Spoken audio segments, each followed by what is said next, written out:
So, Your Holiness, we're very happy to see you, and thank you everyone for being present.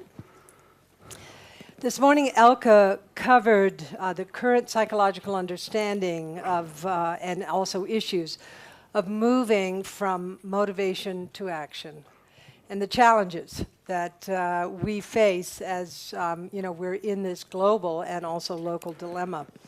Mind and Life, our committee, wanted Jimpa to actually go into this question from the Buddhist perspective, and to see what it means from the Buddhist point of view of moving from a base of aspiration, of compassionate or of altruistic aspiration, to engagement, to actually engaging in social and environmental transformation.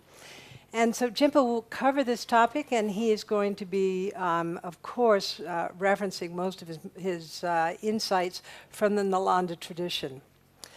You know this, Your Holiness, but I'm just saying this for the benefit of everyone else. Jimpa was trained in the classical Tibetan monastic system, and then he became a father. No, you got married. Some things happened in between. And we loved hearing about your kids in the trash can, so to speak, but never mind. So, but in the meantime, he's become your translator in very frequent meetings, and he's also translated many Tibetan texts, which has been, very important for monastics and Westerners both. He's also an executive member of the Stanford Neuroscience Institute, a visiting scholar of sea care, an adjunct professor at McGill, and he is the new board chair of the Mind and Life Institute. And that starts in January, and we're so grateful that you chose to do this, Jimpa. Thank you. Thank you. Your Holiness, at the beginning, I would like to ask your permission and allow me to step outside my traditional role as your interpreter at these important Mind and Life gatherings. As Roshi John said, that Mind and Life community, and particularly the two coordinators for this meeting, Dan and John, insisted that I make this presentation. So, and for the benefit of the audience, during the presentation, of course, I'll be speaking in my own voice, and once the presentation is over, I'll switch back to my role as the traditional interpreter so that I could serve His Holiness in the role that I'm most comfortable with. Now, of course, one big difference between my presentation and all the preceding presentations is that I'm not making presentations to His Holiness, although I do feel like, as a student of His Holiness, that I'm, in a way, kind of making presentations to you as if I'm sitting down for an examination in front of a master. But the difference is my presentation is primarily targeted to you, primarily the scientists and the scholars who are the speakers, the main participants here, and, of course, the audience. And to some extent, to my monastic, I cannot say to my monastic colleagues, I'm not a member of the monastic community at all, but given my background, addressed to them as well.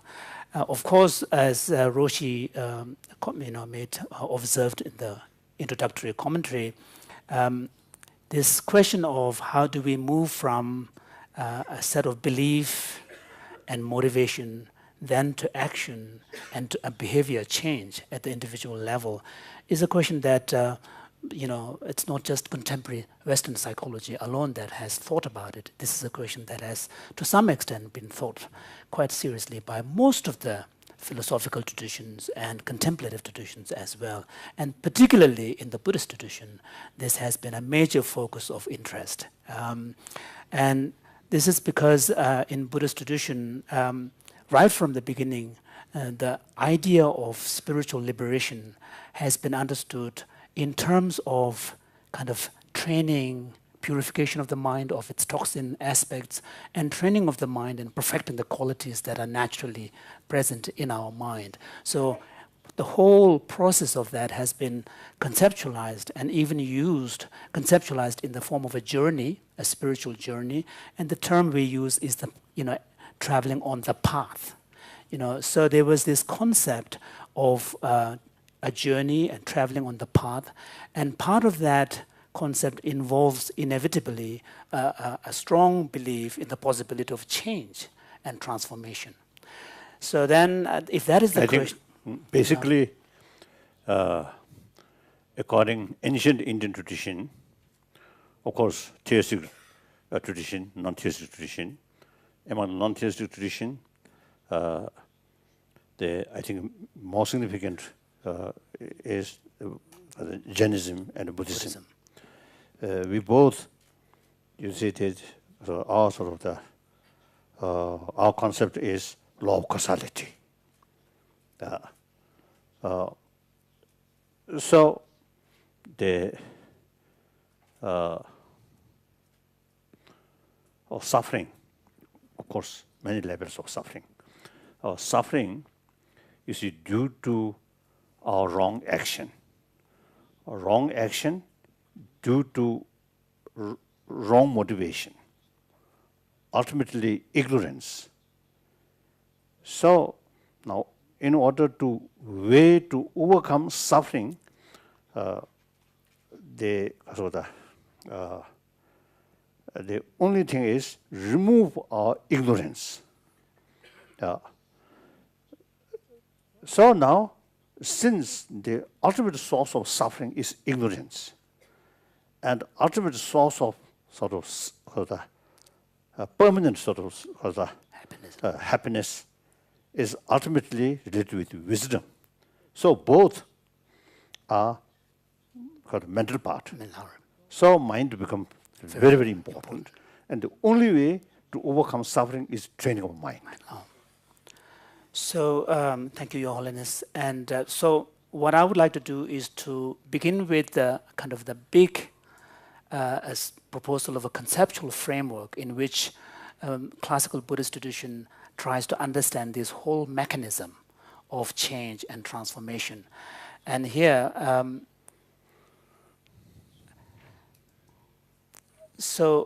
and generally this is kind of always spoken together as a kind of a trio of three things: view, meditation, and action. Tagum Jesum. But view, meditation, and action is kind of a shorthand to really try to put in simple terms within a large umbrella what is essentially a very complex processes and mechanism. So the first part is referred to as view, and for the benefit of my monastic members, I have, now that these days we have Unicode on computer, it's very easy to type Tibetan. I have put the Tibetan in, which is partly out of empathy for an interpreter, and because of my own profession as an interpreter, I have put in the Tibetan term so that he doesn't have to struggle thinking which Tibetan term he's using. So the view, which could also now be... Here, again. Interfering.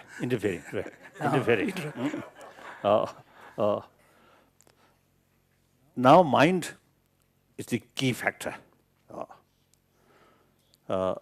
So within mind, we must make distinction.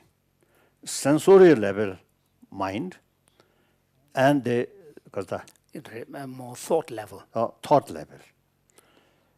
The ignorance, both ignorance and wisdom, not on sensorial level, only the mental level. So sensorial level, so the view, the concept of view does not apply at the level of the senses. So it is, I think, our last several decades, sort of our discussion with modern scientists. There's still, you see, in scientific sort of world, no distinction. There doesn't seem to be a clear systematic distinctions drawn between sensory versus non-sensory modalities, like conceptual and non-conceptual modalities. So the sensorial level of mind also rather is complicated, but the mental level is even more complicated. So now we are when we use the training of mind, not sensorial, sharpening our eyes, not that way. The sensorial level, much depend on physical part. So it's just some sort of because of the hearing aids, like glass or something. The no at this point, he's only saying he's not quite sure whether there are any sensory devices that would enhance our smelling capacity. That I don't know. So these are, since you see, these consciousness or mind, you see, sensorial level, so some way, you see, based on physical part. So here, because these sort of mind depend on physical part, so the development also limited. Now we are mainly talking about the mental level. Mental level. So to continue, so in this package that we refer to as view or outlook, Dawa, really can include a lot. So this is really, in some sense, if we think in linear terms, this is the first stage. So this would include understanding the nature of reality, which is more cognitive, using intelligence. And then you have, based on that, adopting some kind of outlook, which is the way in which you see the world. And this is where, Sally was talking about the importance of view and worldview. And then, based upon these understanding, then you have certain attitudes that you develop towards the world and others. And derived from this, then one will have aspirations and values. So this whole kind of, although we may use a short term like view, it refers to a whole set of processes. So this is really one area which is very important.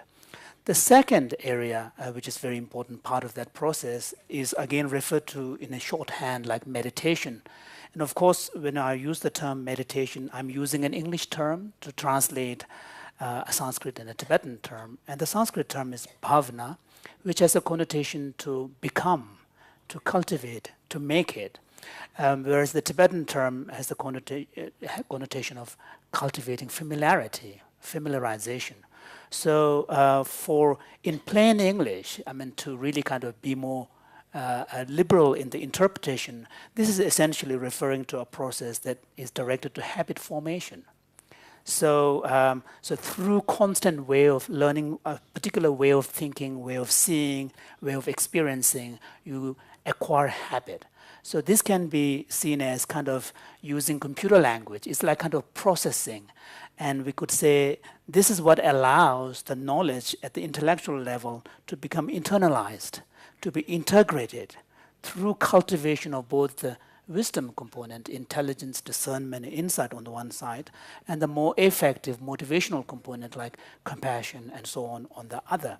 So in other words, we can look at it including both the affective stance that we learn to acquire and a value stance in relation to the world. So in some sense, this is the classical Buddhist response to the perennial Greek question.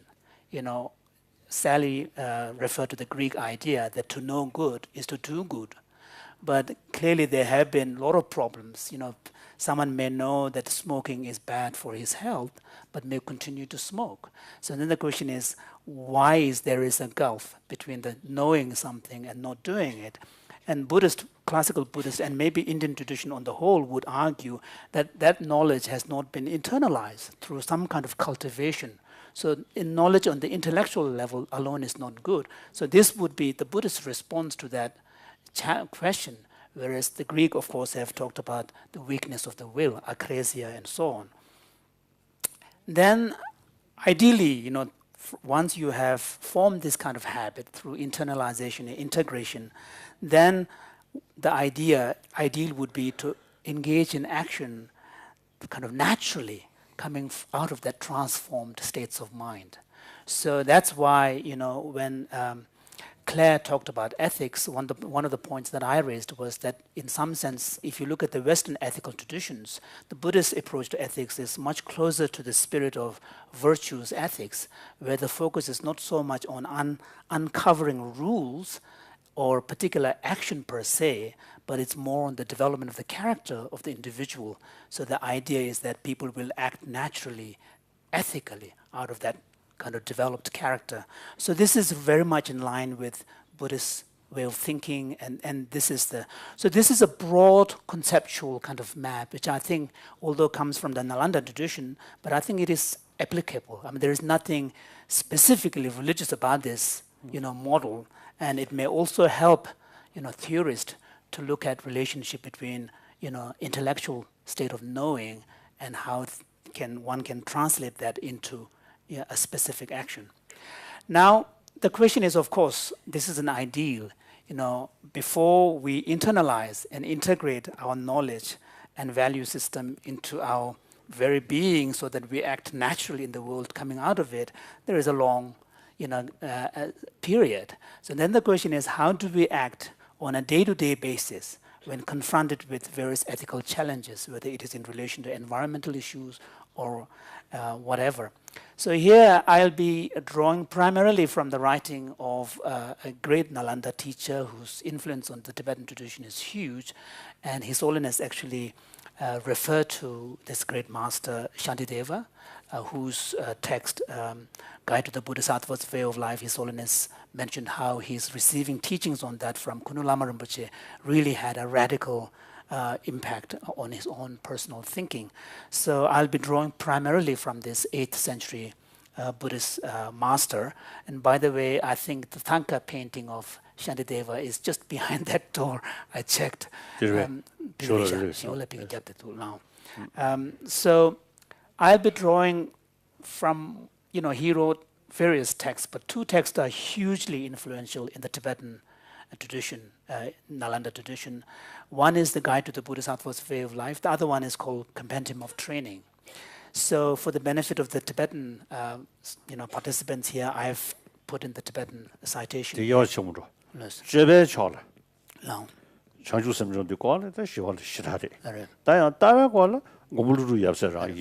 Yes. So His Holiness is, reminding me that Shantideva's influence is primarily, from the point of view of the bodhisattva activities and altruistic deeds and actions, then his influence is huge. But when it comes to the understanding the nature of reality and the development of the worldview, then the influence is primarily coming from Nagarjuna and his immediate disciples. So Nagarjuna is here behind me, yeah, and his main disciples are behind you. So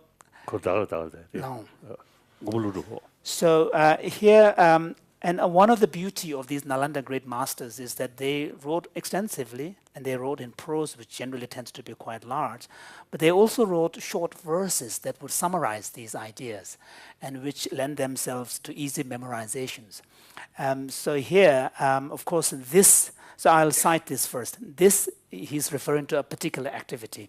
This is, and he's referring to how to learn to avoid indulging in fruitless activity that are essentially harmful. And he says this is accomplished through constant mindfulness.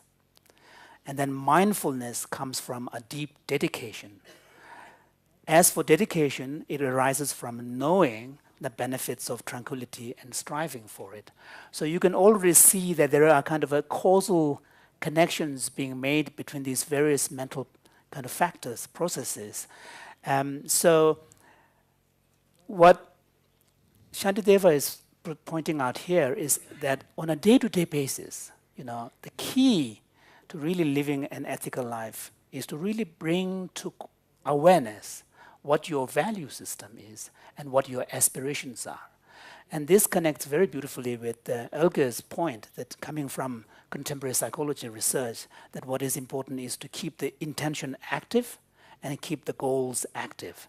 So this is exactly what Shantideva is pointing out here. We need to learn to have constant mindfulness in the face of everyday kind of challenges. But then the question is, where does this kind of constant mindfulness come from? And then he says it comes from a deep dedication to that particular pursuit. So here, Sally talked about deep awareness. And here, in some sense, this is somewhat similar. Shantideva is talking about, coming from Shindu Kuba, which is really not just a simple respect, but a form of a deep commitment and deep dedication.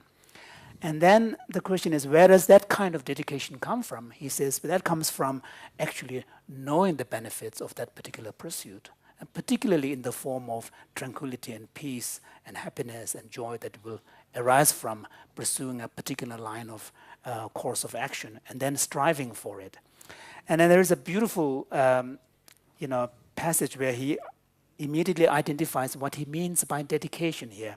He says, now, as for dedication, this refers to turning your mind towards the concerned activities from deep within. So it's like there is a kind of a character development, a value system shift, so that not only do you turn your attention to it, but there is a very strong affective engagement with this particular pursuit.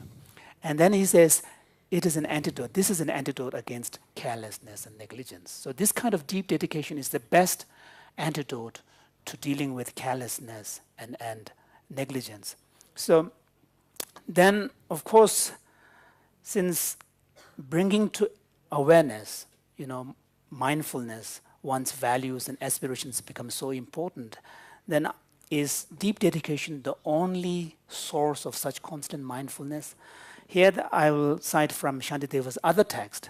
He acknowledges there are other ways of bringing that mindfulness to the conscious level. And this is from his other text.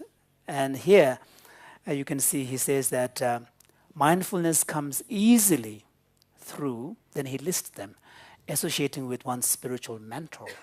So this kind of peer group in which you kind of associate with is very important. So shows how environmental influence can be a powerful factor. So for the monastic members, of course, he's primarily thinking about the monastic members, then associating with the right kind of people is very important. And also those who are familiar with Tibetan Buddhist practice, instructions, there's very important emphasis is placed on what is called, associating with the right kind of companions, company. And then another thing that he lists is through the instruction of one's preceptors. So the first one is just kind of being part of a right kind of community. The second one deals with specific instructions from one's teachers. And then he lists also fear as a powerful motivating factor through fear. So this ties to the discussion we had about the role of negative emotions as a motivating factor. And then I would argue that he's... According to Buddhist sort of psychology, or I don't know, about mind. The one mind, like fear, there are variety due to other sort of minds. Factors. Factors. Now, some fear, there is real sort of reasons to be feared. To be afraid. That fear is right. And sometimes you see fear actually, no base. No base. No. That's of course just because of the unnecessary trouble. The other fear is necessary. That brings precaution. Right. Then and also anger, combined with compassion, combined with sense of concern of others' well-being. With that sort of, because of the mind and anger, positive. That anger brings more energy, essentially positive, beneficial energy. Jealousy, hatred, and with that, you see, anger, that's a negative. Then similarly, ego, feeling of I, strong self. Strong self, which bring more enthusiasm to do some positive thing. That kind of egoistic sort of attitude is right, positive. Then another sort of this feeling of sense of strong self, which you see lead, bully other, or harm other, exploit others, or exploit other, cheating other.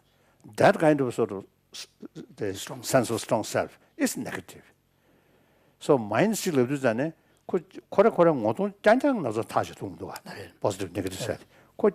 그래 그 유드 뒤드 충댕이로 좀 망고 지내도 되는 거 같지. So His Holiness is making the point that when we are talking about mental processes, we are talking about very, very complex phenomena. So we cannot really pinpoint the particular mental factor and say this is positive or this is negative. You know, we have to take into account its function in a given context and the, you know, many other factors that are part of that process. So we cannot really kind of make a categorical judgment that say, you know, a strong sense of self is wrong or strong sense of self is right. 그렇게 해서 믿어봤을 때 참으라고 배 잉으로 잘 지도가 토틀레스네스. 토틀레스네스 림보 먹고 쉬우시도가 림보나 먹고 쉬우시도가. So similarly, for example, and these days, a lot of people in their enthusiasm for meditation, you know, values a state of thoughtlessness. But again, you know, it may sound simple, but there are many different levels of thoughtlessness. Sometimes I jokingly telling, this is some rabbit, no immediate danger. Their stomach full, then they also thoughtlessness sort of state of mind.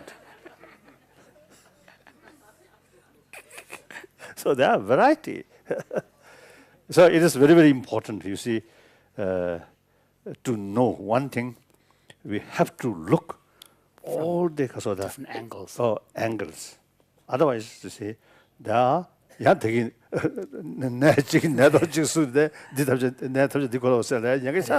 So otherwise there would be always the temptation to go to that extreme of, you know, which is always give the example, taking one grain of one grain and then trying to argue that all the grains must exactly be the same.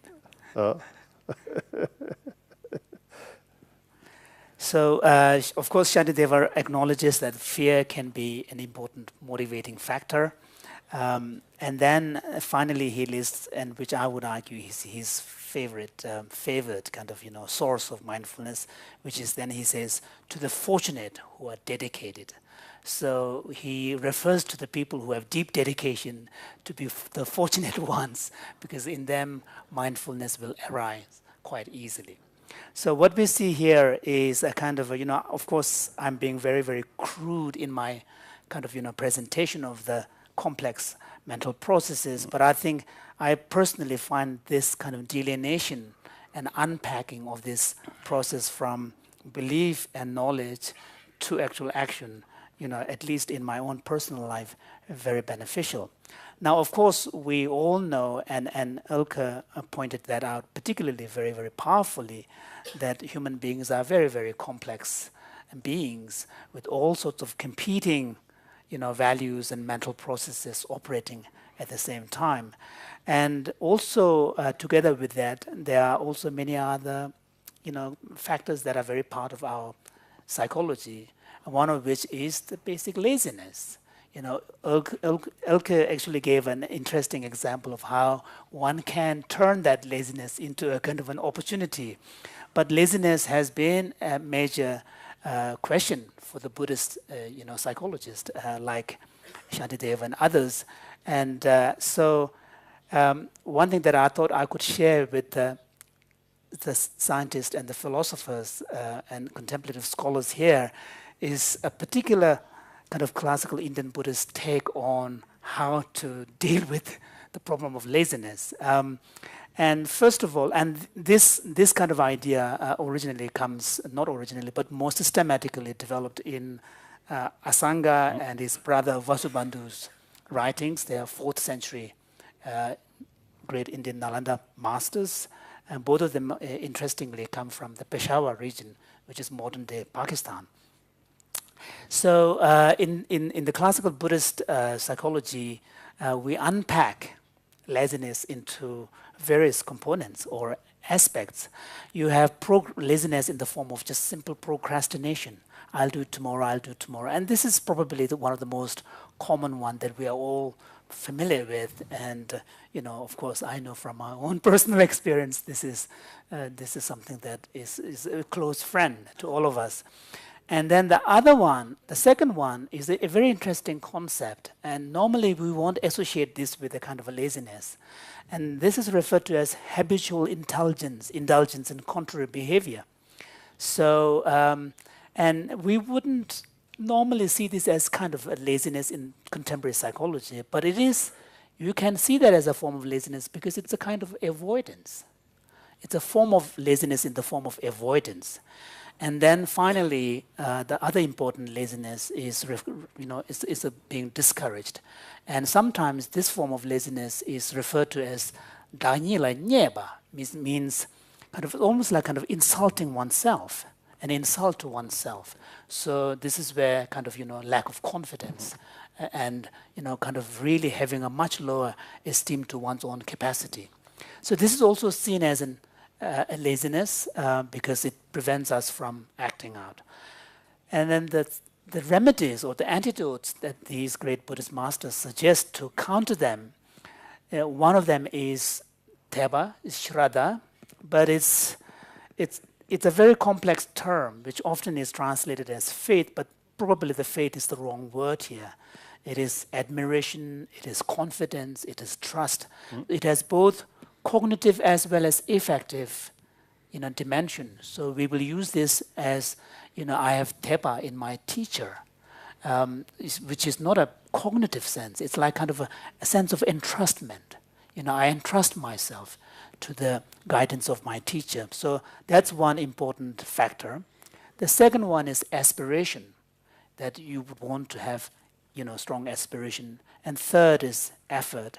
And the fourth one is interesting. It's suppleness, but also has a very strong component of joy.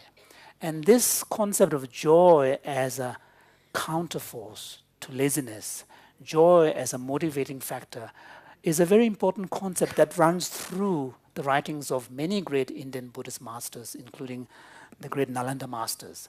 And this, I think, is an idea that I think contemporary psychology, particularly science of behavior, could really take into account. Because we know from our experience of being parents that when we are struggling to teach our children to take one instrument, like one of my daughters played piano and the other one violin, initially it's a hard job, taking them to the classes. Of course I don't, Sophie, my wife drives.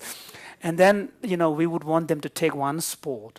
And initially it is a lot of hard work, but once they get to a point where they take pleasure in it, then we know from our experience, then it's much easier for them to ask them to do something. And same thing goes for studies.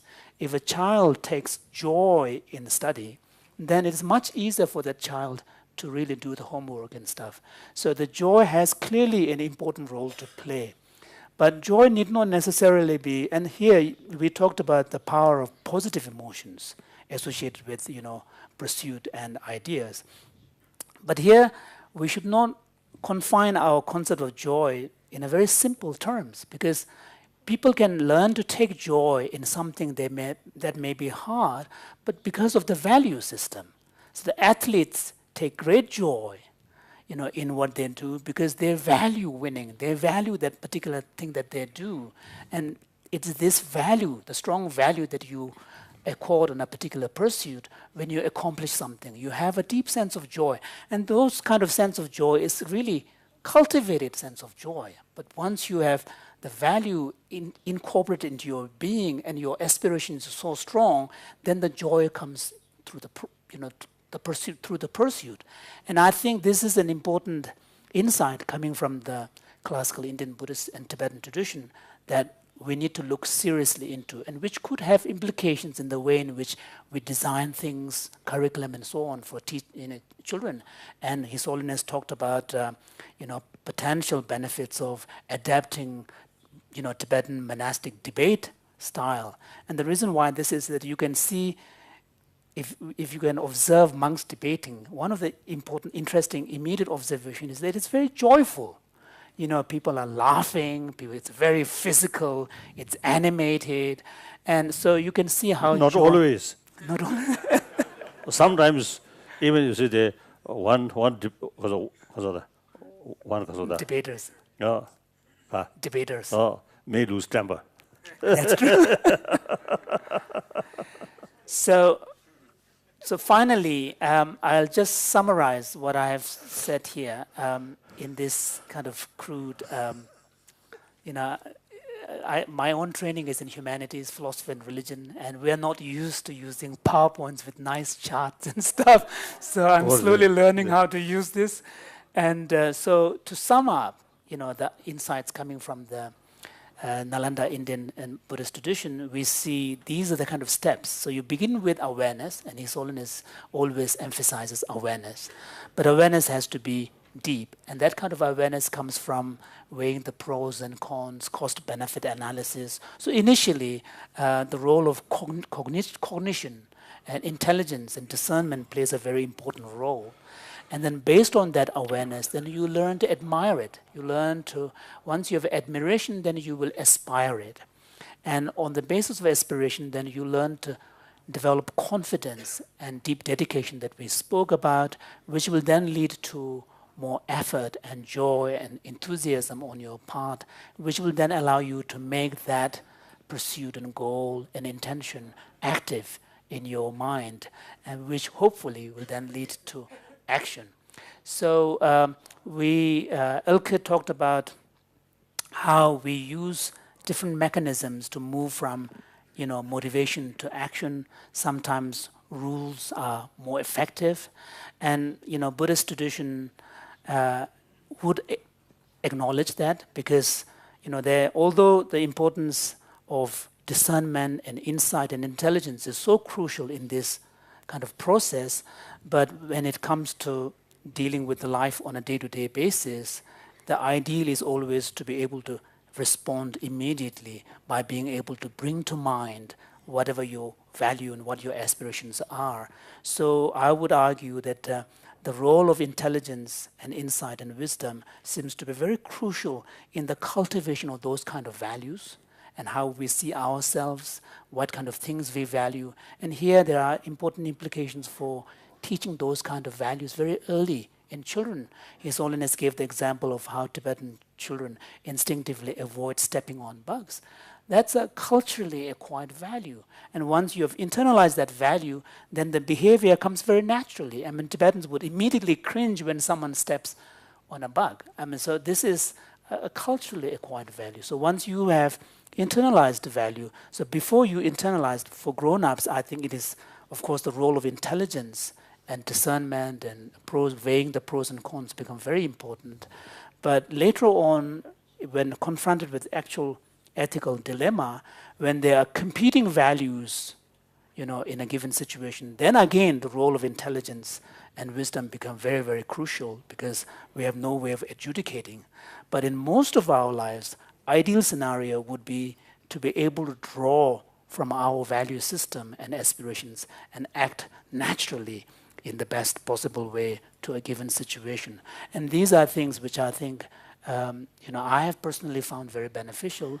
And also at the beginner's stage, all the great Buddhist masters of Indian Nalanda tradition and the Tibetan masters as well always emphasize the importance of environment. So for example, for the monastics, a great emphasis is placed on avoiding situations where you might be confronted with the possibility of breaking a vow. So creating the right kind of environment seems to be very important because there's a beautiful line in Asang Vasubandhu's text where he says that those of us who haven't gotten rid of our strong emotional afflictions, if we are confronted with proximity of a temptation, and then we are likely to project qualities of attractiveness and desire, then of course we are going to act in an afflicted manner.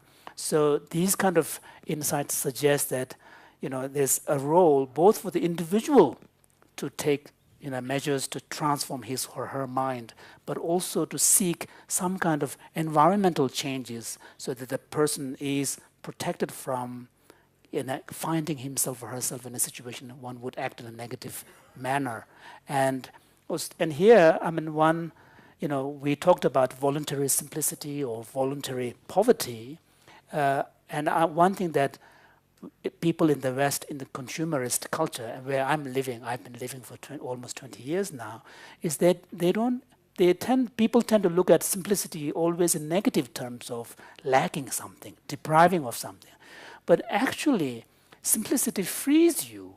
For example, if a family has 2 cars, then you have all sorts of things that comes with 2 cars. You have the bills to pay for 2 cars, the insurance to pay for 2 cars, all the paperwork, and all of this, and then the garage space, and then the parking. Whereas if there's only 1 car, then the question is, there would be times when there would be conflict. Then you take a taxi or a public transportation, and it's maybe exert a little bit of inconvenience, but economically also, that's a much cheaper and efficient way of dealing with the question of getting a second car. So people tend to kind of forget that simplicity actually can lead to greater quality of life. So I think those kind of things are, I think, important. And these are, as Sally pointed out, that one can, 가람 공부직 손이야. 초시전기 고하나 추부권의 시기였어. 더버전이 맞았다스. 그래서 No.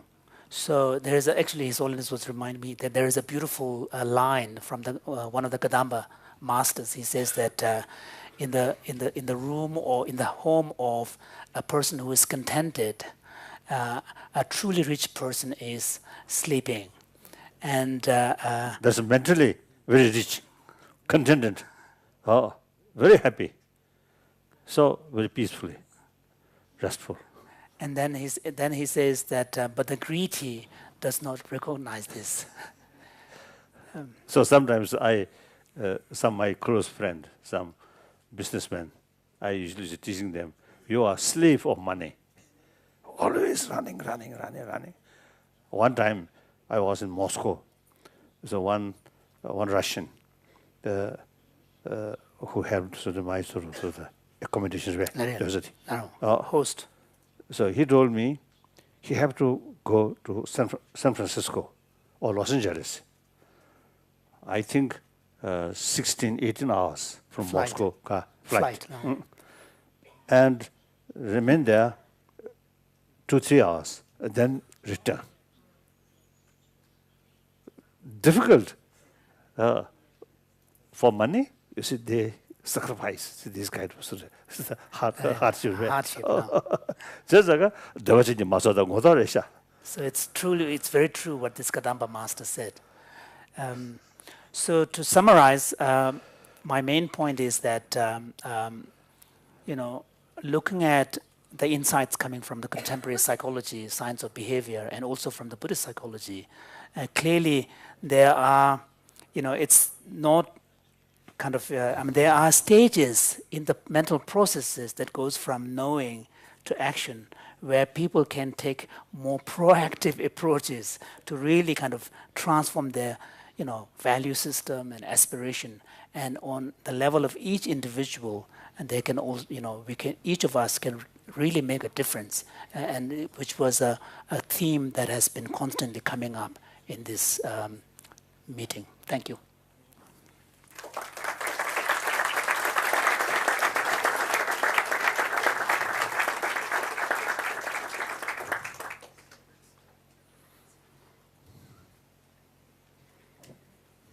I'll now step back to my traditional role. Yeah.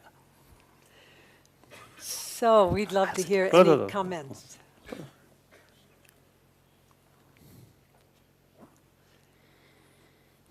Any comments or questions? Mathieu. To connect that with some of the dilemma that we had this morning about presenting the full picture of suffering, and also having a positive sort of view of things. And I think this relates perfectly well with what you said and the concept of the Four Noble Truths. So there was a kind of seemingly contradiction this morning. Should we insist on the aspect of suffering, the negative aspect, whatever goes wrong and everything? And as John has pointed out, if we don't fully assess the suffering and its cause, then we will not be able to take the proper measures. But then if we stop there, say that's the first noble truth, So maybe we can understand the causes as well, but still we are not out of trouble. So if we stop there, then we adopt a very pessimistic outlook, means it's hopeless. Everything is bad, it's not only going to go wrong, and we are going to go down, and that's it. So as His Holiness once said, I remember very well, he said, in that case, don't bother to think about suffering. Is exaggerating your torments, go to the beach and drink a good beer. But now if the third noble truth comes in, there is a solution, there's a possibility. And that possibility is what gives the positive image. But unless you know the full characteristics of the suffering, and then, of course, it's sort of, you would not know how to apply or actualize the potential for the actualization of removing the suffering. So then it comes to the notion of joy, because once you know that there is a possibility of removing suffering, then optimism is there will be a solution, there is a potential, even the circumstance looks bad, there are many causes and conditions involved, and then we can get out of trouble. So the methods, the fourth noble truth, come into the picture. So not to be a pessimistic is not to say that the bad aspects are intrinsic, and we are hopeless, and I am hopeless, and there's no solution. So you will never have the courage, the joyful effort, or the virtuous joy to engage in the solution. But if you know the full picture, that there are certainly problems, those causes can be identified, and the potential for removing, then the methods come. So it becomes a much fuller picture, and we can combine very well presenting the negative aspect of the situation with the very encouraging aspect of the potential for solution.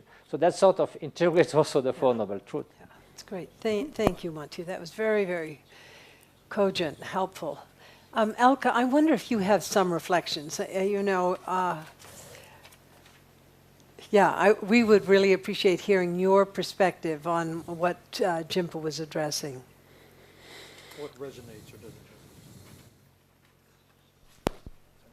And one thing that strikes me, it's a very nice integration of these different levels of analysis, that Western psychology also emphasizes. On the one hand, that we sort of know things analytically, after very careful decomposition of the problem into its components, and then reassembling it and really deeply understanding it, but with our heads. But then also the appreciation of reality through, I don't want to use the word holistic because I'm going to get into trouble, but through more... holistic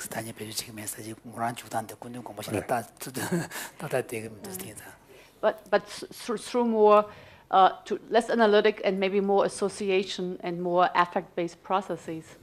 And I think what the Buddhist approach does very nicely, rather than sort of saying they coexist and they maybe sort of feed into each other, it spells very nicely how they interact with each other and how they go back and forth. How awareness and cognitive processing actually can lead to an emotional experience that's positive, then can feed back into different rational analysis. Thank you. Very helpful. Greg.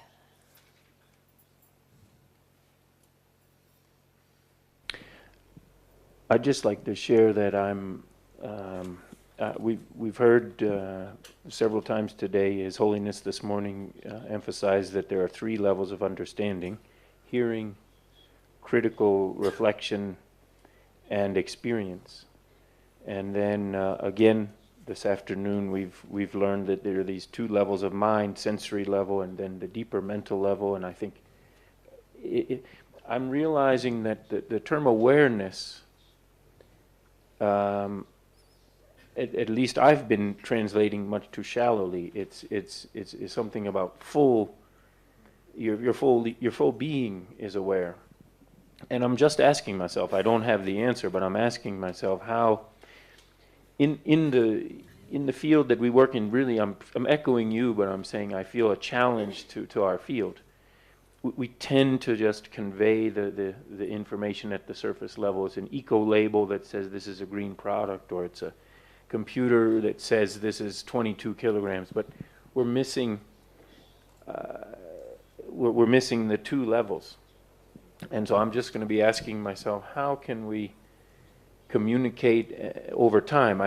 That's the other message, of course, from Buddhism, is that this takes practice and time. So I'll be asking, how can we cultivate practices which deepen the awareness of both the environmental impacts of our actions and the benefits that we might achieve?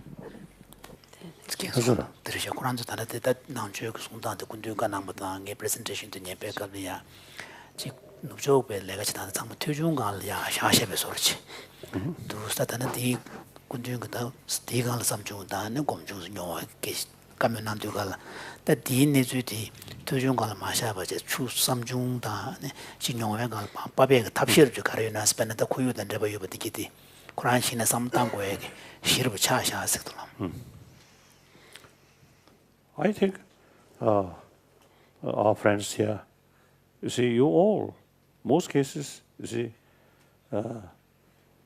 firstly, you learn from your teacher or from books, the first level of awareness. Understanding. Then you carry research work. So that's the second level. So through your own research and experiment, then the result something always same way happen. Then develop conviction. Then decide this is true. So that's the second level. Then perhaps I think, like I think those the sophisticated big sort of aeroplane, the pilot in front of them, so many sort of switches. If I'm there. In aeroplane that would drive. So you see, I think they handling these without sort of thinking, automatically come. That's the reverse mission. So that's the third level, when it becomes internalized and experiential, almost like automatic. That means thinking computer jebe kumjung shirab ta la thuk mare ti yene ta combasin we shirab chado. Of course, in very, very strict technical usage of the term, sometimes the third level of understanding is also defined in terms of very high levels of concentrative power. But generally one can also apply it to the question of becoming habituated.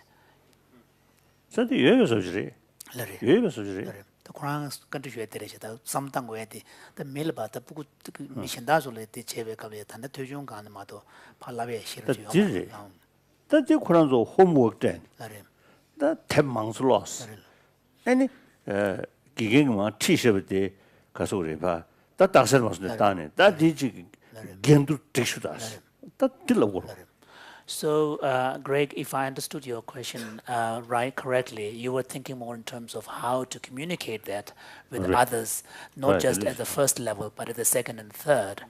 And His Holiness was saying that to move from the first level, which is just labeling and information-driven, to the second level with relation to sharing with others, is to really kind of, have some form of challenge that, people like students studying environment are forced. But the teachers should tell them, this is the sort of basis. Then you yourself usually analyze and bring questions especially and contradictions. So they will find, and then you can give some kind of award. Those students who bring more questions, more critical questions, then give some kind of award. So that's the way to bring to enthusiasm. 나도 배지당에 મં구지게 타버 되는 전에 따스던 게 요말다. 다 그게 소프트웨어 서치. 그 카트지 서비스 되게 무시하도 왔다.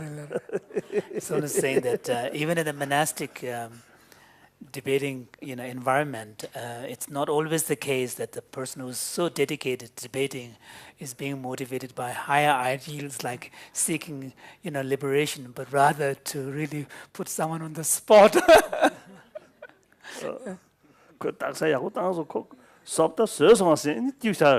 So when someone succeeds in doing so, then people say, oh, he was brilliant, he put the other guy in his place, then people should get a deep sense of satisfaction. So you see, student, give them some kind of opportunity, to encourage, enthusiasm. Enthusiasm. if they carry more sort of analytical sort of study. Then bring some sort of contradictions, what teacher stated. Then give them praise. Oh, you're sort of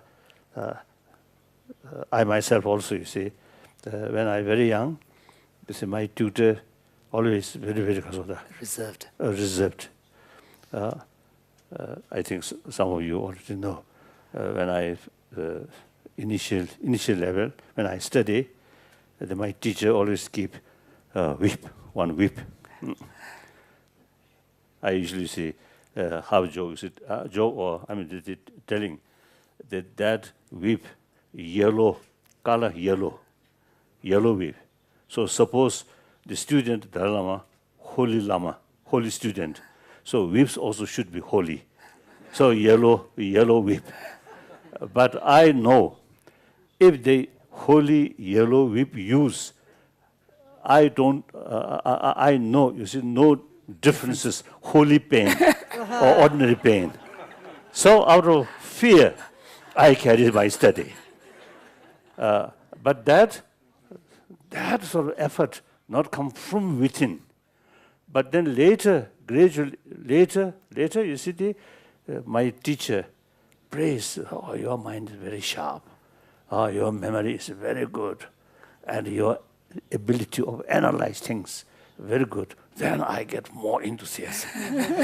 Then effort comes from within, like that. So that's, I think, everywhere are the same. So I think the teachers, I think something, I think much depends on the teacher's side. Teacher's skill now. And the monastic scholars, teachers, some just to explain according to text. Those top sort of scholars, text they sounds lost.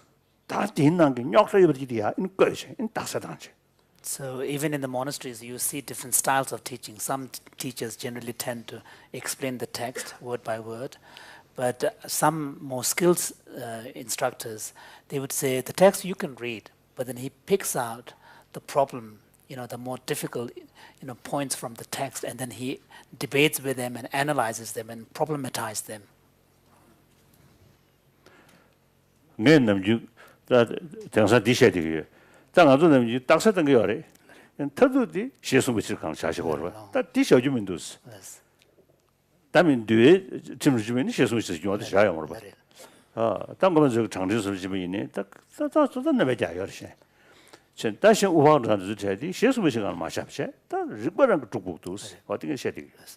So here His Holiness was saying that he shares with the members of the monastic community that so far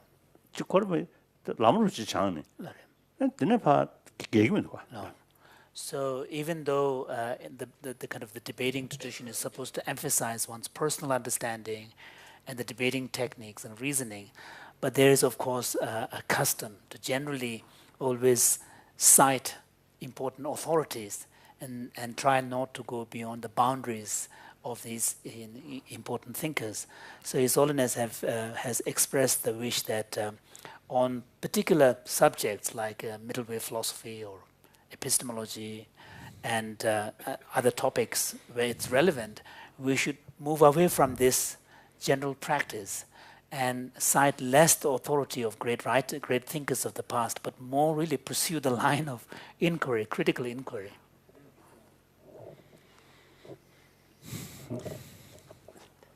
Dekila. I'm sorry. Yeah, I know. Sure, it's on. Okay. Yeah, it is. So I felt very happy to see the phrase joy and enthusiasm, because I think most environmental activists have this feeling that we're actually optimists pretending to be pessimists. And but at the same time, in fact, very recently I read an article that said they're actually looking, in psychology, they're looking at a particular kind of depression that environmental activists are facing, because activists are screaming out as loud as they can about the environmental problems we're facing, and it often feels like nobody's listening. So there is a real issue of depression and exhaustion that's taking place among environmental activists. And when I look at this, the Buddhist psychology of action, my question to His Holiness and to yourself, Jimpala, is when that happens, how do we, from a Buddhist perspective, change this feeling of exhaustion and depression? Now, that's how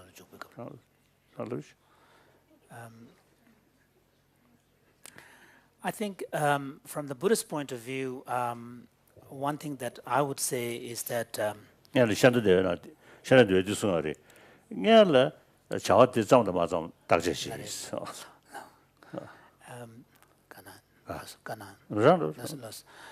His Holiness was again citing from Shantideva, where he makes a very important point that before you commit yourself into a particular line of work and take on a challenge, it is important on your part to really kind of evaluate that pursuit and to see whether it is to your capability or not. And once you are committed, then you shouldn't have second thoughts about it. But you should not just rush and grab onto something that you are not able to kind of handle. So that is one general advice that comes from Shantideva. But the other advice that His Holiness often gives is that when we are in the heat, in the middle of some kind of pursuit, like environmental activism, and you feel so overwhelmed and nobody's listening, you feel kind of alone, then it is important to step out and take a kind of a wider perspective. And this is often what His Holiness recommends to a lot of, in many other areas, not just environmental.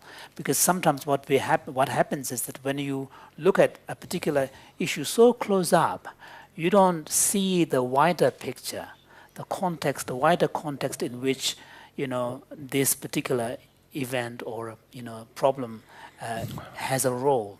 So then you feel so overwhelmed. But simply by shifting the space from which you look at the problem can have an impact. Another thing that His Holiness quite often advises is that people need to constantly make an effort to really cultivate joy, look back in time. And His Holiness gives his own personal experience in his own spiritual development. He says that if he were to kind of look at the progress in terms of very short time frame, then there isn't much to feel joyful about. But if he compares himself to a decade ago, 2 decades ago, 3 decades ago, then there's clearly a tremendous room for joy. So similarly, I think with the environmental movement, I think one thing that probably is helpful is to take this advice and apply it, because there are many areas in which environmentalists have had tremendous success. The fact that most of the schools, at least in the developed countries, children are being taught environment, have projects about environment, is a great achievement. I mean, it's seeping into the wider cultural value. So these are important achievements. I think that these are the things that I would suggest. I mean, of course, I'm drawing from His Holiness's advice. Yeah.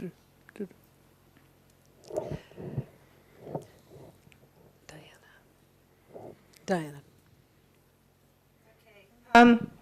So while we're seeking advice and counsel on things that worry us deeply, I'm wondering if there's anything I can draw from this perspective to help in conversations with people who are very skeptical about climate change. And even to have them, some of those people who are very skeptical are actually taking actions like funding politicians who are not doing the right thing about climate change. So on the occasions where I have the opportunity to talk to people like that, is there anything I can learn about how to approach somebody who would look at that graph that I show of rising temperatures and almost be in denial about it? Are there any lessons I can learn about converting skeptics?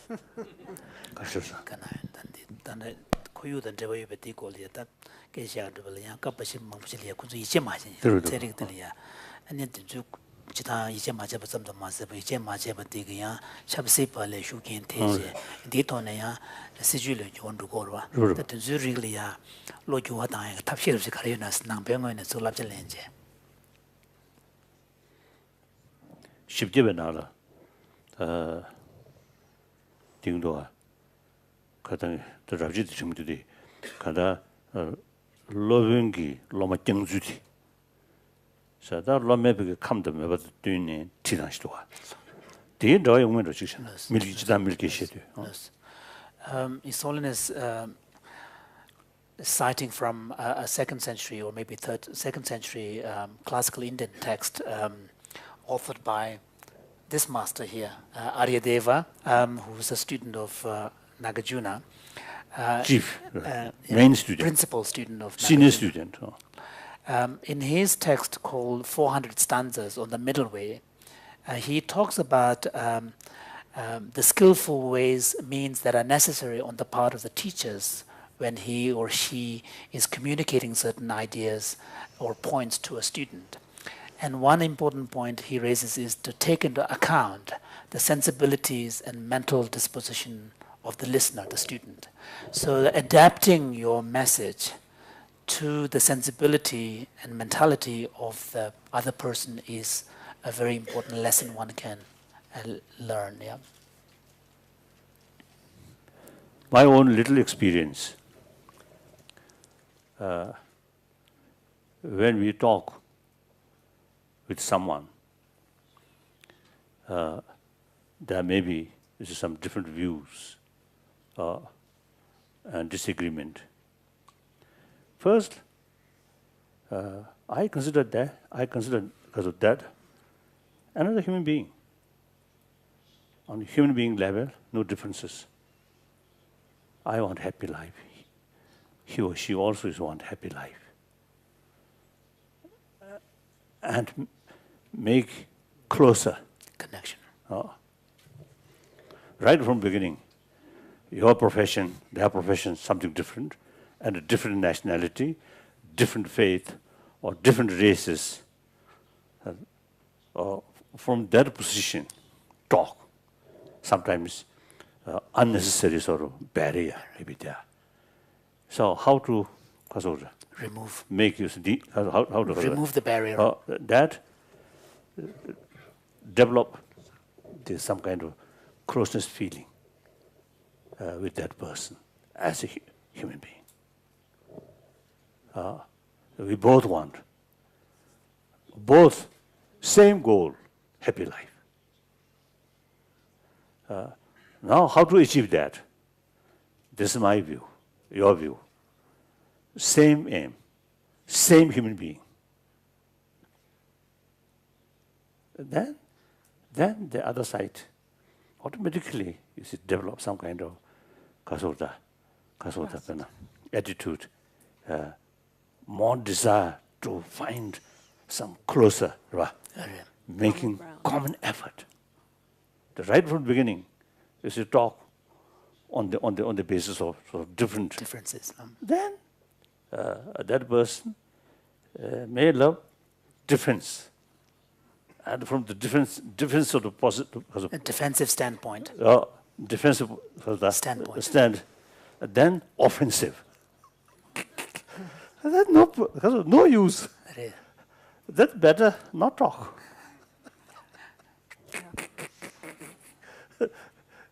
So the number of cases at the beginning, little bit distance, then talk, build some kind of closer sort of, because of the Feeling. connection from the fundamental level. Then become easier. This is my view. Wonderful. Sally and then John. Yeah. Is that a... Say what? Oh, okay. Yes, this is addressed to both of you. And I'm wondering what we do about the problem of superficial knowledge coming to deep awareness. And in our time now, we have so much information on the internet, and it's very easy to find out information about everything. So people all think that somehow that the information is going to give them quick solutions. They want the solution. All right, I know things are bad. What is the answer? The sort of magic bullet. And what I hear from you folks saying is that we need deep knowledge, and one sees how in monks with lives of deep meditation, this could occur, this change. And I have been studying the lives of the saints for many years and have learned the same thing, that the gradual journey of spiritual development in their lives is so impressive. But then I think, how do we answer the question for most people who say, what should I do? And what they really mean is, what is the quick solution for this? What would the Buddhist answer be for moving from superficial knowledge, information from the internet, to deep knowledge?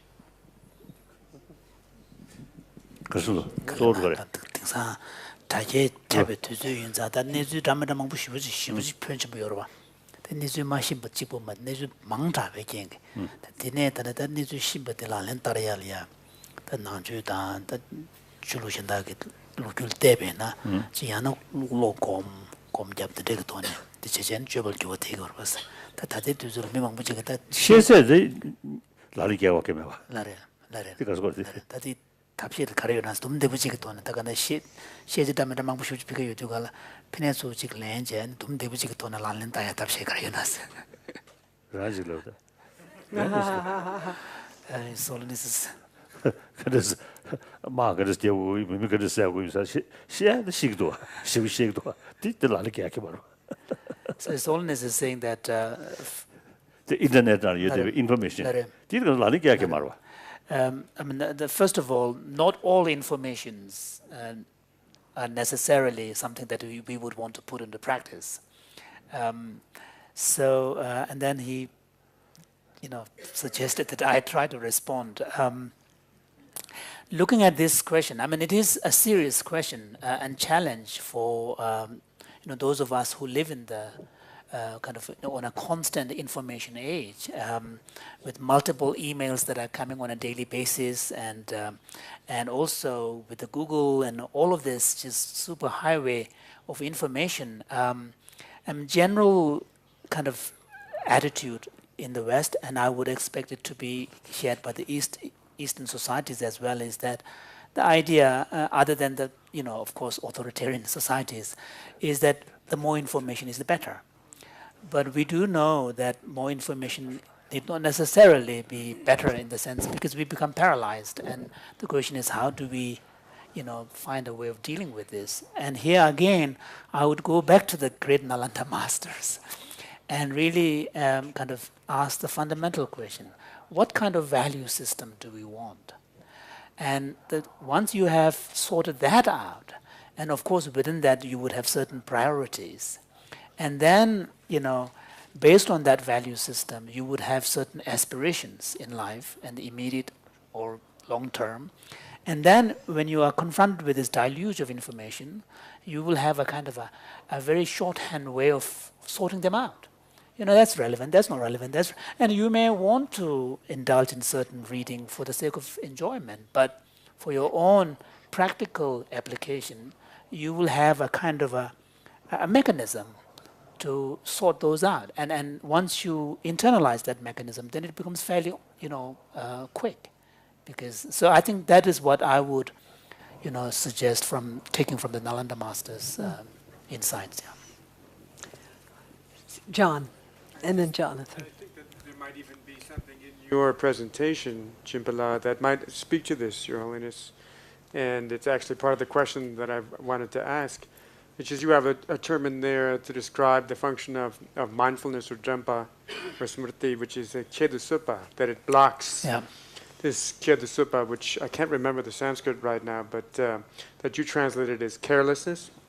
But I think that term also has a sense of being sort of overwhelmed, doesn't it? Yeah. A sense, because usually mindfulness is described as that which prevents distraction, so that the mind does not go off to a distractor. But what's interesting about that term, if I'm getting it right, and I'd love to hear your comment or His Holiness's comment about this, but I think the implication of that term when you say Kyodasupa is actually not that there's a hook in the distractors, so to speak, that it is something that is really actively pulling the mind away. Something is becoming salient and one is losing track of one's main point, one's main goal, In other words, instead of keeping the eyes on the prize, as you sometimes hear in American English, one is now distracted onto something else. And I think what it's saying here in terms of this pattern is that the role of mindfulness, this version of mindfulness, this style of mindfulness, is to prevent that kind of scattering. Yeah. The sort of scatterbrained approach, or, oh, well, let's look at this, let's look at that, let's try this, let's try that. And I'm actually, to some extent, I think that is a function of what value system you have, but I think it's also actually a function of a certain kind of training, a capacity for concentration, a capacity to maintain a sort of calm mind, even especially in difficult situations. And I'm not, I suppose maybe I'm even recommending that a little bit of some kind of basic meditation, maybe secular style of mindfulness meditation or something along those lines might actually be part of what you're asking for. Because I think that there is a great tendency in our modern life for there to be things that create this effect of che de supa, being overwhelmed, of pulling our attention away, seeming to be salient, seeming to be important, but actually they're not, they're just superficial. So in some ways, part of the Buddhist answer here is not at all cognitive. It's really about the development of certain kinds of cognitive capacities for concentration, a stable form of concentration. Thank you, John. Yes, I'd agree. Simone Weil, a French philosopher, said that even a child working on a math problem is a way to increase attention, paying attention to something. It doesn't have to be prayer, although prayer is an example, but being able to pay attention seriously to solving a math problem can be a lesson in in-depth awareness and attention. It's so rare when we really, really pay attention to something outside ourselves. And I think you're right. What the internet has done is to help students gain a tremendous number of connections to different sorts of information. They follow down that path and this path and that path, but they don't go deeply into the center and how to help educationally, especially in light of the computer now, which is going to be in many ways the main way that people read and learn. How do we develop that radical attention to the thing itself and to pay attention to it with some depth as another subject, as something important in itself?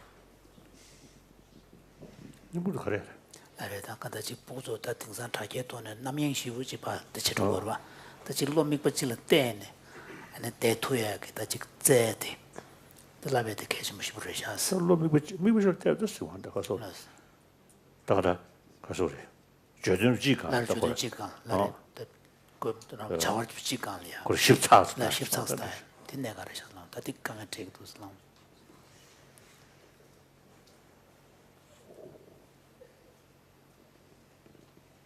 다 sir I think Jonathan had something up. I put the microphone down because I think my question has been raised. I think that you've heard the saying, chance favors a prepared mind, that unless we're really prepared and paying attention, that we won't learn, we won't make discoveries. But I think this has been talked about.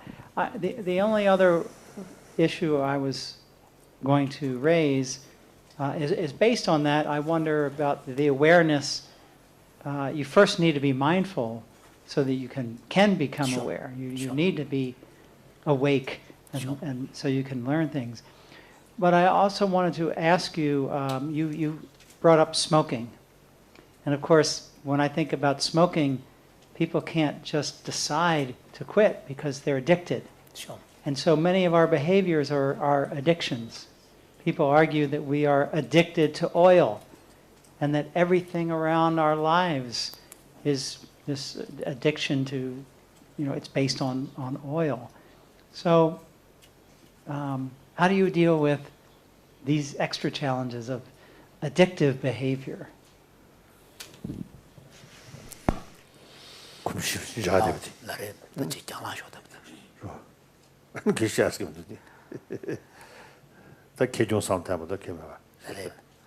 So, I mean, of course, one obvious thing would be to try to weigh the pros and cons of a particular behavior. But other than that, His Holiness was saying there is not much he has to say. 로봇 가셔야 타마이 니미르 댄체 엔 사지 가셔 타마 테마 줘서 그 강서 핑거로 가셔야 되는 다나기 말 취하시네 야마도 저거. So we do see societal differences in some parts of the world. The cigarette smoking is taken very seriously, particularly in the public space. So you have important signs, and so people modify their behavior accordingly. But then in some countries, there doesn't seem to be that kind of caution, exercise from the on the public level. Then we see more people smoking. So we see societal differences as well. 저 소설 하나님이 당도라니 보내자 지은 거지. 야 그걸 룰부터 안에 보내자 있고. So this shows that there are two ways in which we can, we need to deal with this. One is, of course, the individual self-motivation. And then at the same time, there could be a more societal kind of, measures that are taken, so that they can be both ways. Yeah. 내가 다가서야 개경들 위한 awareness가 레벨이야. So when we speak about, weighing pros and cons, again we are coming back to the point about awareness, the role of awareness. Elka. Both my presentation and your presentation really dealt with individual action. So I'm wondering sort of what prescription or what diagnosis, your framework gives for collective action, where we have to coordinate actions between individuals.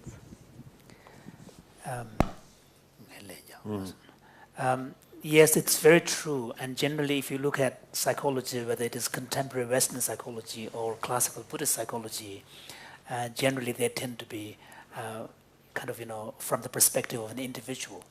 Because, that's the nature of that particular discipline. And because when we try to take into account the societal impact, social psychology is much more complicated business. One of the things, but there is an awareness both in the contemporary psychology and also in the Buddhist psychology of the important role that influence that the surrounding and environment exercises upon our behavior. So if you look at many of the instructions in the Buddhist text, there are constant reminders of that point, although it was never systematically developed as a subfield of psychology, but the recognition is there. And here, again, in the end, His Holiness always reminds us that whether we talk about society or community, in the end, the units are individuals. It is individuals, collection of individuals that compose society, that compose community. So although at the emergent level, there may be certain properties that the collective display that the individual may not display, but the fact is a community and societies are collections of individuals. So the Buddhist approach on the whole has been to really emphasize the individual approach, so that if the individuals within a collective changes, the collective is naturally going to change. But of course, when it comes to environmental issue, which is the topic of our concern here, then it's much more complicated. And part of the challenge really comes from the fact that what needs to be done is not that clear. And also the recommendations that are coming have huge immediate implications of our behavior and our lifestyle. I remember more than 20 years ago, I had the honor to accompany His Holiness to Germany, and there was, soon after the collapse of the Berlin Wall, there was a lot of discussion about the New World Order, and His Holiness was part of a small group of thinkers that spent about 2 days discussing this whole question of emergence of a New World Order. And I remember very, very vividly, His Holiness made this very important point. He said, at some point, the affluent Western societies, including Japan and others, really need to take seriously the whole premise of modern economy, where there is a belief in a perpetual growth. Yeah. And the growth is used as a measurement of the success of economy. And sooner or later, the people living in the affluent societies will have to learn to somehow bring down their standard of life in terms of consumption. And I remember being very struck, because that was one of the very early days I've ever been to the West. I think it was fairly early, and I was very struck by that. And I think this is increasingly being pointed out. In one of the constant themes was the problem of consumerism. And we are so used to thinking that this is the way to live. And the governments are so used to assessing their success or failure by using only that measurement. So the question is, how do we change that? And so there needs to be a movement both from the individual level, but also at this larger societal level as well. I may add one thing. The material value, and I think inner value or spiritual value. See, we day by day, we use these two values. Although we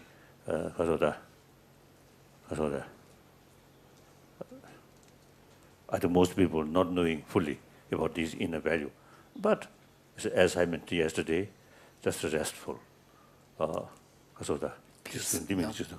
Relax. No, relax. So that's the, of course, physical relax also there, but the main thing is mental relax. So everybody has experienced the importance of inner value. So now here, material value. In any case, there is limitation. Mental inner value, no limitation. Material, there is sort of the physical, so there is limitation. The inner value, no physical. So it's the physical measure, so then there is nothing to obstruct its further development. So, according to that reality, in material value, it is better practice of contentment. Because there's anyway limitation. The inner value is concerned, no limit. So should not content. But we just opposite. Inner value, no bother, and content. Where actually, we can go infinitely. Further along, far.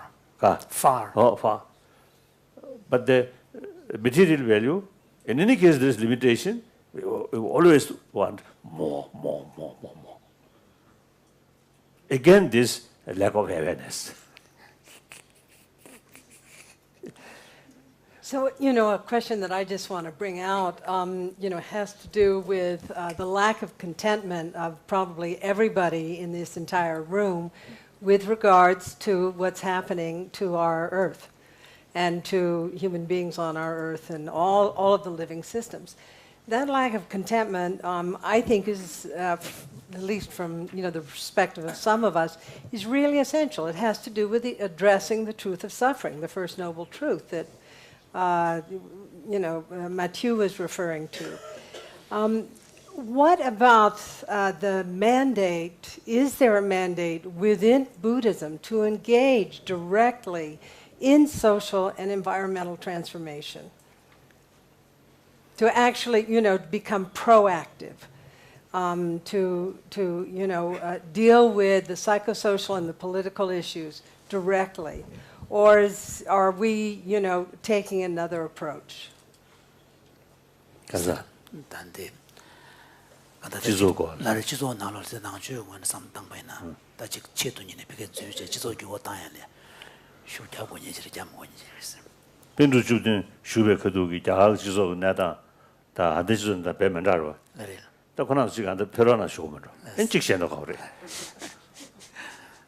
Holiness was saying that when the great Nalanda masters, particularly the 17 who are displayed here, were alive, of course the society of India was very, very different from today. So he was, we probably need to invite them to come today and then ask their advice. then in the language the sociologists are that equal to the So the point His Holiness is making is that if they had written in our age, they would have definitely talked about sociology and Ranamala the Murjitana Jizo Quad in the Sudo. So this primitive society. So this said, of course, in texts such as Ratnavali, composed by Nagarjuna in the 2nd century, Ranamala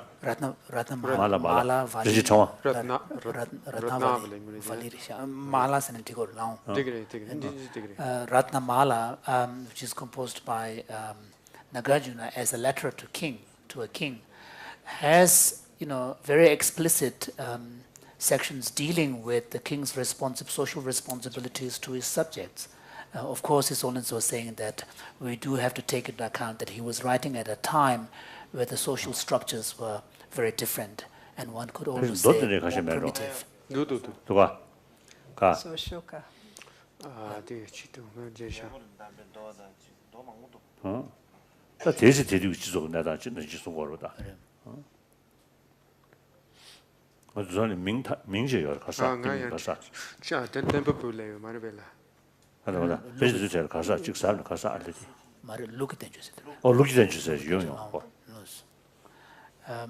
Section So Niti Shastra. So these kind of texts even have are seen as a kind of a genre of text referred to as Niti Shastra. How would you translate Niti Shastra? Treatise on norms. Treatise on actually governance. Would probably be better. Treatise on governance. So it's a whole genre of texts. So His Holiness is the earlier point that I forgot to translate, didn't finish translating, is that His Holiness was saying that if these great Nalanda masters were writing today, they would be writing about social issues. Good. Well, I think that's really important for us to hear, actually, because the prevailing view of a Buddhist practitioner has the practitioner being somewhat individualistic and also somewhat passive. And I think that having an engaged perspective is something that, it's a re-articulation, or it's a new articulation of Buddhism. But looking for sources in, traditional texts is also helpful. Yes, and I think I just want to say that you didn't quite hear the exchange here, but there also it's mentioned that there are a number of sutras as well, actually. More than one that also consider this. And no one can seem to remember the names precisely, but there are several sutras, actually. And there is a way in which I think a Buddhist version of, social policy, social activism could be created. Social responsibility could be created even now. A sort of vision of that could be created now, in part by looking back to some of those sutras and the Rinchen Chengwa and so on. So I think that's probably emerging, perhaps, Your Holiness, in the Buddhist world, a sort of vision of social responsibility, now that it seems to be part of being within the modern world. Thailand, Burma, the Diki, and the Yonamanda. And the Jizo Qualia, Nangbe, Camden, today, Pachi, Ixazakia, and the Yonamana. Ka. So, Ka. But there was the Gamirba. And the Burma, the Thailand, Dwagi, Thailand, Shashana, Goro modernized Rungojabata. She Dwagi, Tata, she netted the Negi, she Sungsum Zasha, the Negi, you're a matter. Oh, do.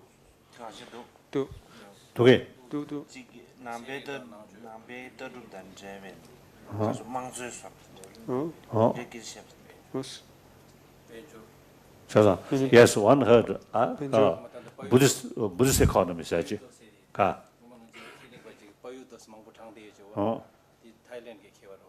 That's right.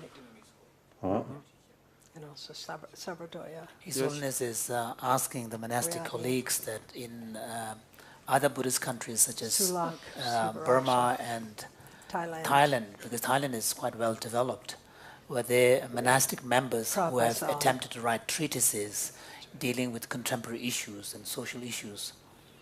And it was remarked that indeed there are some of these writings, some in connection with economics. Again, Laktor mentioned a name, Bayudo, And there's also Sulakshiva Raksha, and there's Sarvodaya. Paisan, and of course Ariadne is another person. Yes, and in Burma.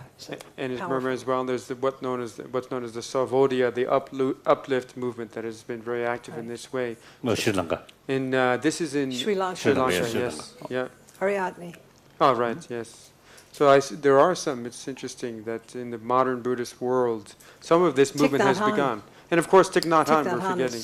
Yes, the Vietnamese. An important figure in this regard. Yes. Taking in a certain way, very radical stance, and incorporating contemporary ideas into precepts and into ordaining of trees or organizing villages and so forth. Mm-hmm. And also the ecofeminist movement in Southeast Asia. As a university, our university. I think worthwhile make plan, organize one sort of conference, and invite from the different Buddhist countries. I think worthwhile. And then some Western scholars also can participate. I think worthwhile. His Holiness is suggesting to the Vice Chancellor of Central Tibetan University from Sarnath to actually organize a conference where speakers from the Buddhist countries, other Buddhist countries, as well as Western experts could be invited. Buddhist monastic Dudang Kolia, International Buddhist Conference. Last year, Sarnath University hosted an international conference on Buddhist monasticism, represented by different monastic communities from different parts of the Buddhist country. Monastic traditions. So the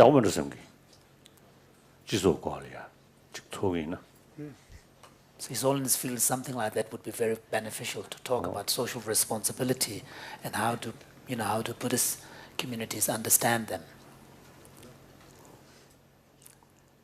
Thank you. I think that's a great idea. Richie just passed me a suggestion. I think it's really important to put it out here at this point. He said, in the spirit of integrating the best of the West and Buddhism, why not call for Elke and colleagues to collaborate with Jimpa and Buddhist colleagues to create a blueprint for an environmental social action? I mean, the first stage would be to really identify the movers in the Buddhist world, the monastic movers. And then, the second, and to really also articulate clearly the Buddhist principles. And those projects which are directly influenced by Buddhist principles. And then to bring Elke and colleagues together in discourse so we can draft an East-West blueprint. Well, and I think certainly as part of His Holiness's proposal here, this could be part of the meeting in Sarnath, in fact, because one of the important questions is not only what's the conception of society and social responsibility and the pressing issues around economics and the environment, but also how do we change? What's a Buddhist vision of not just individual change, but social change? So I think that David could be... Loy would be a great person. Next week, there's the International Meeting of Engaged Buddhists, and monastics are coming from all over Asia to Bodh Gaya to that meeting. I'll be attending and participating myself. Maybe you're available to come. I think it would be wonderful. I'll give you the information. Good. Charles Dwore. Well, okay.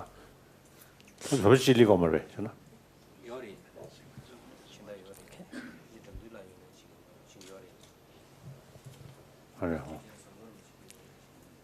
Oh, so you make your word.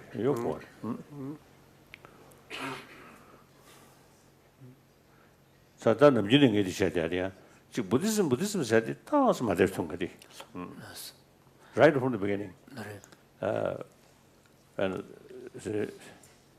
so when we use the word, the dialogue, Buddhism and modern science, and I made correction. This is a wrong word. We are not discussing. Discussion between modern scientists and Buddhists about modern science and Buddhism. No. you know.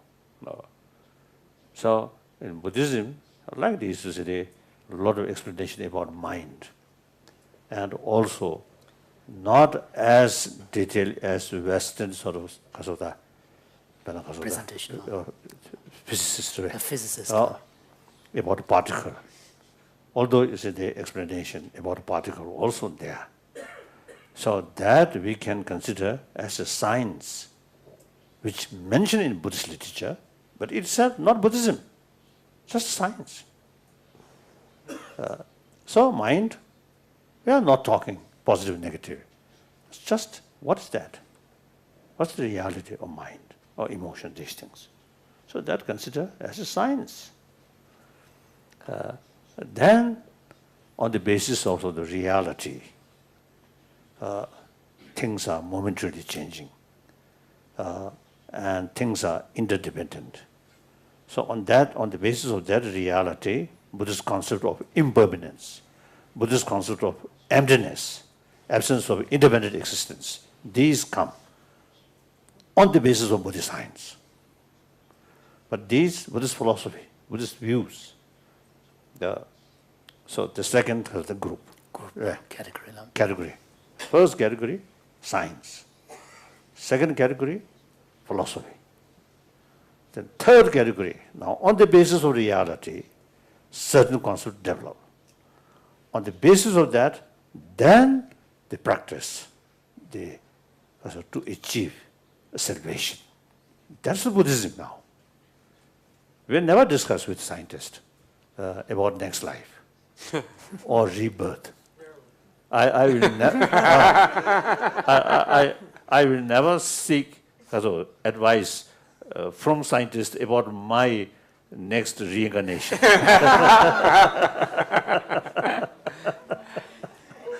Either Chinese also, those Chinese communists. So these are Buddhism. This is the business of Buddhist. The other day I mentioned, any religion, no matter how popular, will never be universal. So we are discussing about the whole world. So if we try to seek some answer from Buddhism, it's not right. There are many different religious traditions. And out of genuine respect, I think we should not create that kind of impression. So I always emphasize, we thinking how much contribution from our tradition, not propagating. So, some knowledge about mind and certain techniques to deal with this destructive emotion, which is mentioned in Buddhism, okay. Take not as a Buddhist practice. The Buddhist practice must be certain goals, certain destination, right? Without that, not Buddhism. Right?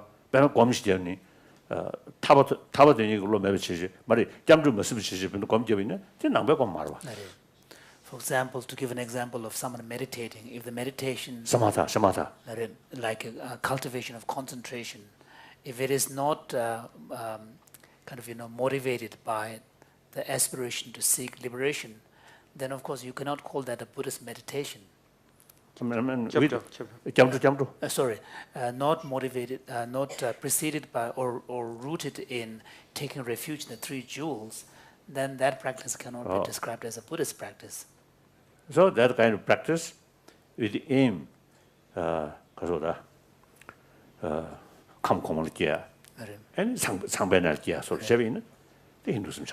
So the same practice, depending upon the goal to which the practice is being engaged in, if it is, say, for example, taking rebirth in, kind of high, advanced, kind of celestial realms of existence, then again it doesn't become a Buddhist practice.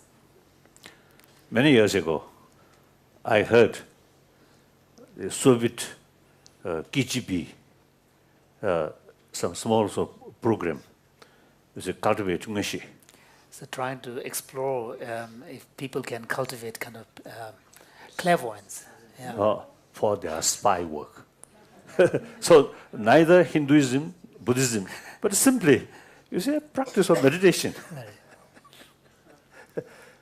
So like that, you see, the certain sort of useful thing, wherever available, take for universal Purpose. purpose. Okay. So the other consider Buddhism, So His Holiness is expressing a sense of unease when we characterize what's going on here. It's not so much Buddhism and science, but rather Buddhist science and philosophy on the one side. Science which mentioned in Buddhist literature or Buddhist tradition.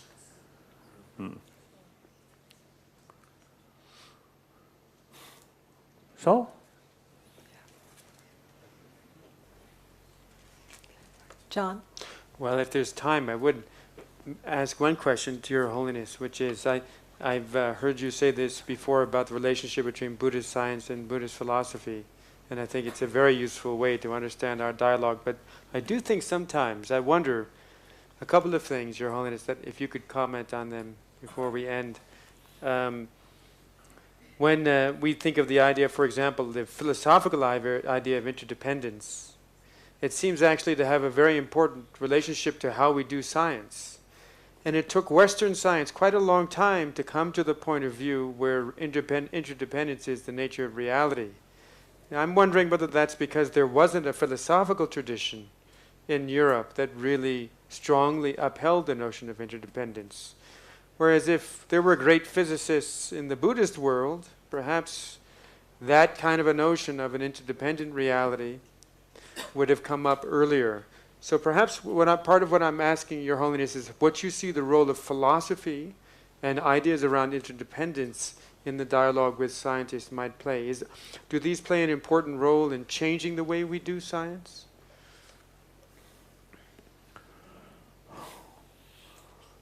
training education is No. So of course, when engaging in discussion with scientists, the concept of origination by means of dependence that's a concept that constantly comes up. Yes. But on the other hand, if you are talking about dependent origination in terms of emergence of concepts, which are thoroughly contingent and dependent, then that is a concept not even all the Buddhists subscribe to anyway. So, only Madhimaka. So for the time being, that's also not relevant.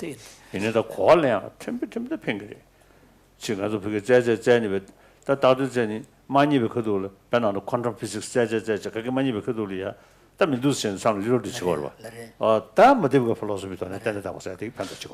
but there could be areas where even that level of Buddhist understanding of dependent origination can, make a contribution. So, for example, in the quantum physics, as a result of very, minute analysis, at some point for some quantum physicists, the very notion of reality breaks down, and then which could lead to a kind of a nihilistic position that nothing really exists. So in these kind of situations, the middle way philosophies kind of, characterization of reality in terms of radical dependence can be a helpful contribution.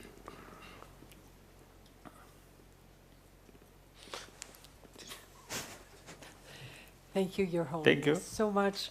Tradition, among non-theistic tradition, I think more significant is Jainism and Buddhism. We both use it. So our sort of our concept is law of causality. So the of suffering, of course, many levels of suffering. Suffering is due to our wrong action. Wrong action due to wrong motivation. Ultimately, ignorance. So now, in order to overcome suffering, the only thing is remove our ignorance. So now, since the ultimate source of suffering is ignorance, and ultimate source of permanent happiness is ultimately related with wisdom. So both are mental part. So mind becomes very, very important. And the only way to overcome suffering is training of mind.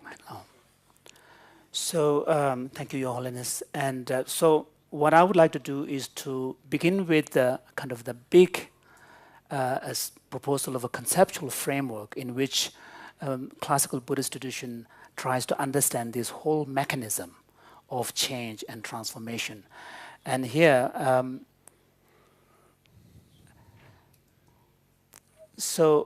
and generally this is kind of always spoken together as a kind of a trio of three things: view, meditation, and action. Tagum Jesum.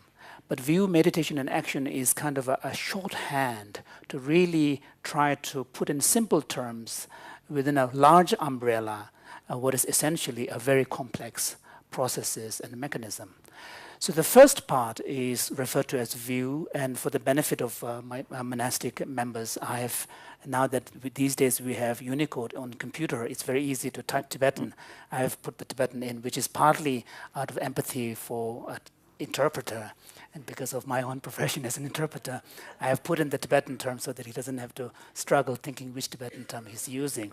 So the view, which could also benefit of the audience, during the presentation, of course, I'll be speaking in my own voice, and once the presentation is over, I'll switch back to my role as the traditional interpreter so that I could serve His Holiness in the role that I'm most comfortable with. Now, of course, one big difference between my presentation and all the preceding presentations is that I'm not making presentations to His Holiness, although I do feel like, as a student of His Holiness, that I'm, in a way, kind of making presentations to you as if I'm sitting down for an examination in front of a master. But the difference is my presentation is primarily targeted to you, primarily the scientists and the scholars who are the speakers, the main participants here, and, of course, the audience. And to some extent, to my monastic, I cannot say to my monastic colleagues, I'm not a member of the monastic community at all, but given my background, addressed to them as well.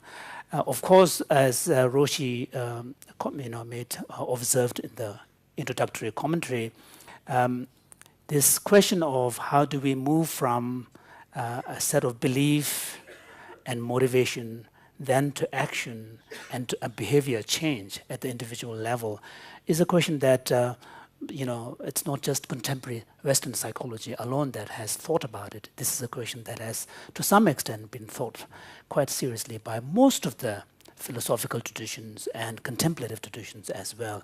And particularly in the Buddhist tradition, this has been a major focus of interest. And this is because in Buddhist tradition, right from the beginning, the idea of spiritual liberation has been understood in terms of kind of training, purification of the mind of its toxin aspects, and training of the mind and perfecting the qualities that are naturally present in our mind. So the whole process of that has been conceptualized and even conceptualized in the form of a journey, a spiritual journey, and the term we use is traveling on the path. So there was this concept of a journey and traveling on the path, and part of that concept involves inevitably a strong belief in the possibility of change and transformation. So then, if that is the question, basically, according ancient Indian tradition, of course, theistic tradition, non-theistic. So, Your Holiness, we're very happy to see you, and thank you, everyone, for being present.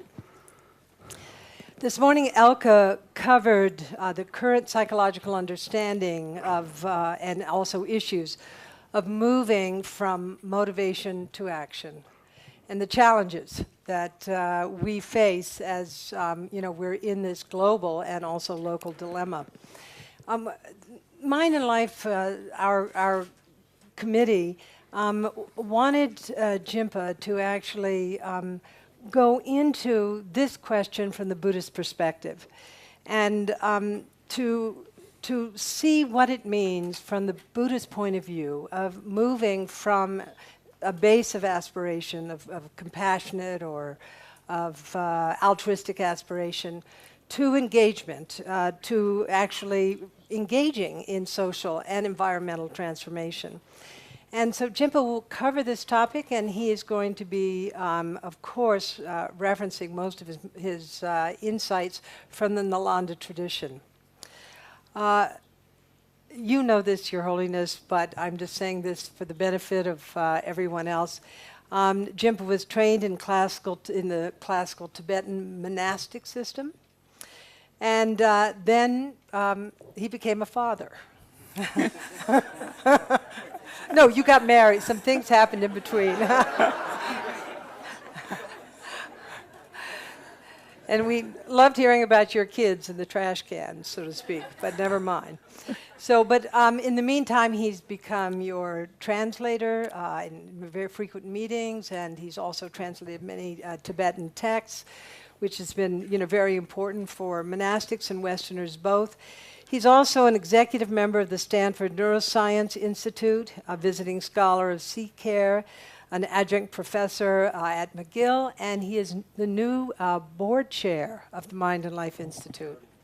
And that starts in January, and we're so grateful that you chose to do this, Jimpa. Thank you. Thank you. Your Holiness, at the beginning, I would like to ask your permission and allow me to step outside my traditional role as your interpreter at these important Mind and Life gatherings.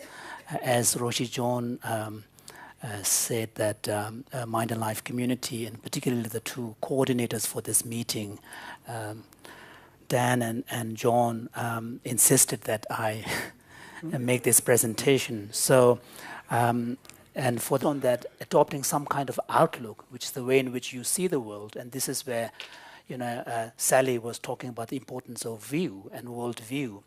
And then based upon these understanding, then you have certain attitudes that you develop towards the world and others. And derived from this, then one will have aspirations and values. So this whole kind of, although we may use a short term like view, it refers to a whole set of processes. So this is really one area which is very important.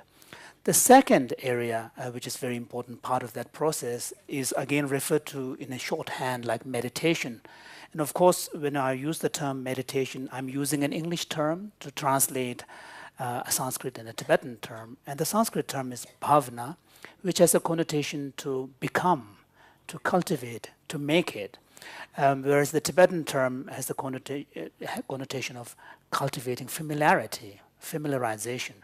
So in plain English, to really kind of be more liberal in the interpretation, this is essentially referring to a process that is directed to habit formation.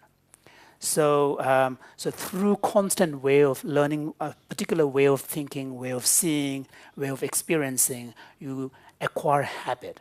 So this can be seen as kind of using computer language. It's like kind of processing. And we could say this is what allows the knowledge at the intellectual level to become internalized, to be integrated through cultivation of both the wisdom component, intelligence, discernment, insight on the one side, and the more effective motivational component like compassion and so on the other. So in other words, we can look at it including both the effective stance that we learn to acquire and a value stance in relation to the world. So in some sense, this is the classical Buddhist response to the perennial Greek question. Sally referred to the Greek idea that to know good is to do good. But clearly there have been a lot of problems. Someone may know that smoking is bad for his health, but may continue to smoke. So then the question is, why there is a gulf between the knowing something and not doing it? And classical Buddhist, and maybe Indian tradition on the whole would argue that that knowledge has not been internalized through some kind of cultivation. So in knowledge on the intellectual level alone is not good. So this would be the Buddhist response to that question, whereas the Greek, of course, have talked about the weakness of the will, akresia, and so on. That's what here, again, interfering.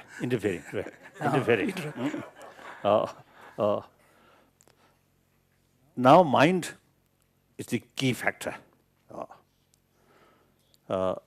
So within mind, we must make distinction. Sensorial level mind and the more thought level. Thought level. The ignorance, both ignorance and wisdom, not on sensorial level, only the mental level. So sensorial level, Tao Yongsha Kurchen Pezhiyang. So the concept of view does not apply at the level of the senses. So it is, I think, now last several decades, sort of our discussion with modern scientists. There's still, you see, in scientific sort of world, no distinction. There doesn't seem to be a clear systematic distinctions drawn between sensory versus non-sensory modalities, like conceptual and non-conceptual modalities. So the sensorial level of mind also rather is complicated, but the mental level is even more complicated. So now we are mainly, when we use the training of mind, not sensorial, sharpening our eyes, not that way. The sensorial level, much depend on physical part. So it's just some sort of because of the hearing aids, like glass or something. At this point, he's only saying he's not quite sure whether there are any sensory devices that would enhance our smelling capacity. That I don't know. So these are, since you see, these consciousness or mind, you see, sensorial level, so some way is based on physical part. So here, because these sort of mind depend on physical part, so the development also limited. Now we are mainly talking about the mental level. So to continue, so in this package that we refer to as view or outlook, Tawa, really can include a lot. So this is really, in some sense, if we think in linear terms, this is the first stage. So this would include understanding the nature of reality, which is more cognitive, using intelligence. And then you have, based